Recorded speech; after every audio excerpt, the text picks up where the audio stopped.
Hi, I'm Dr. Patty Ann Ford, and I want to ask you today, or I want you to think about where you feel obligated with your health. And so what that can look like is I should be exercising, I could have eaten I would be feeling better if I weighed 25 pounds less.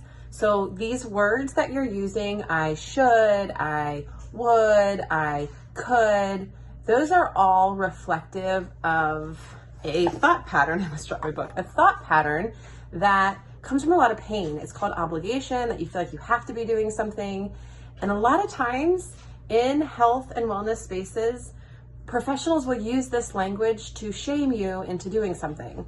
And so you want to find health and wellness spaces that give you the freedom to choose. I want you to be able to exercise. I want you to get to choose the vegetables that you're making for dinner. So you want to shift to a more free, autonomy type of language. And that can be really, really hard to do if you feel really uncomfortable in your body and you don't like reality. And you think by doing these painful, obligatory diet plans or gym memberships or whatever, which those all can be really good things, but you're doing them out of pain, it most likely won't last. And it most likely will be temporary, whether that temporary fix is 6 months, 12 months, 2 years.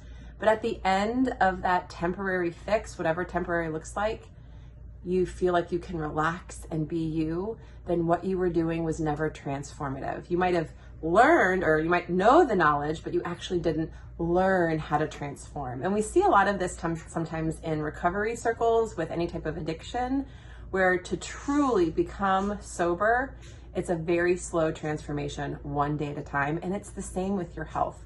So look at where you're using very obligatory language and see what would it be like to shift, and what would that look like for you. I hope this is helpful.